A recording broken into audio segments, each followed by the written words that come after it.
of you guys asked me about the difference between all the letters H and B and all their numbers. That's why I wanted to give you a quick overview. So for H pencils, the higher the number, the lighter and harder the pencil becomes. An HB pencil is something in the middle of an H and a B pencil, which I also use most of the times for quick sketches and drawings. H pencils are great for sketching thin and non-blendable lines. As you can see, the lighter the number of my H pencil is, the lighter the shading becomes. So with these pencils, you can basically only get lighter and lighter. B pencils, on the other hand, are different. The higher the number of the B pencil is, the darker and softer the pencil becomes. B pencils are usually used for sketching lines that are more blurry and smudged, and also of course for shading because, as I said earlier, they're softer and you can blend them and you can create darker shades with them as well.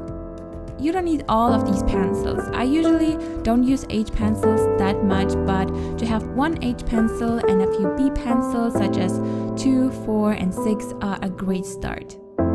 Okay, another thing you can also use is a tissue paper for blending instead of any special tools. I wouldn't recommend using your fingers as you will only add oil to the paper through your fingers and ruin the drawing. And since no one is perfect, you can also use an eraser. Let's start with the basics that are so simple but really important when it comes to sketching anything you want. Before you start sketching, pay attention to how you actually hold your pencil. Make sure you don't hold the pencil super tightly at the very tip of the pencil. You will not only have difficulties moving the pencil while sketching, but you will also only be able to draw in a short distance. It's okay if you want to draw details, but when it comes to sketching, holding the pencil loosely is key. That's why try to hold it a few centimeters away from the tip between your fingers. This way you will be able to move your hand more easily by moving your fingers and your wrist. As we all know, we sometimes get super stressed out whenever we are about to start drawing something and focus so much on making it perfect. But it's really important to just relax and loosen up when you sketch.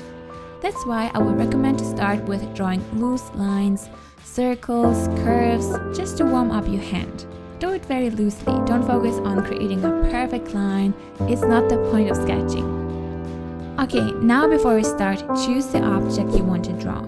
You can use anything you find on your desk, or you can also just use a picture for reference. And of course, you can also just draw from your imagination. Sketching is all about capturing what you see by breaking it down into basic shapes.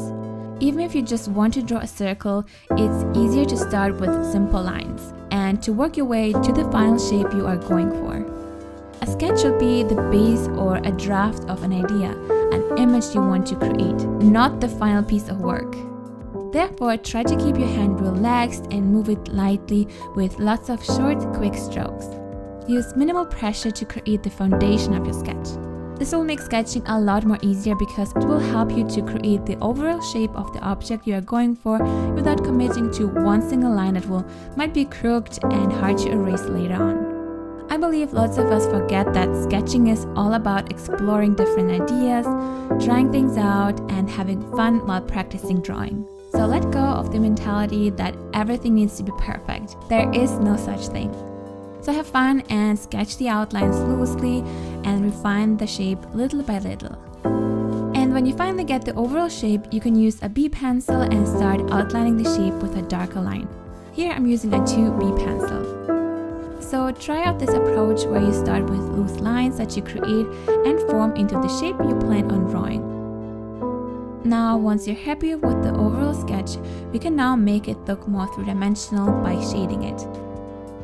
There are different ways how you can do that. By hatching and cross-hatching, where you either add shadows by simple lines or by crossover lines. You can contour and cross-contour by following the shape of the object. But you can also add shadows with random lines that might not make sense. Or you can add them by stippling or simply by just smudging the pencil following the shape of the object. I won't go into details here because it's a topic for a whole new video. I just wanted to give you a quick overview. Just try different techniques and decide which technique you like best. This is a great way for finding your own unique sketching style as well. Now before you start shading, it's important to find the light source, as this is going to decide where you have to add the shadows and the highlights. Where does the light come from? As I mentioned in the beginning, it's important to pay attention to the overall shape of the object. This is also important when it comes to shading it.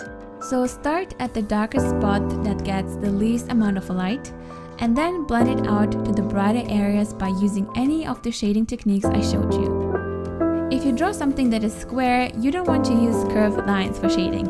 Rather, follow the shape of the object while shading it. If you want, you can also use a blending tool or a tissue paper and blend out the sketched out shadows following the shape of the object.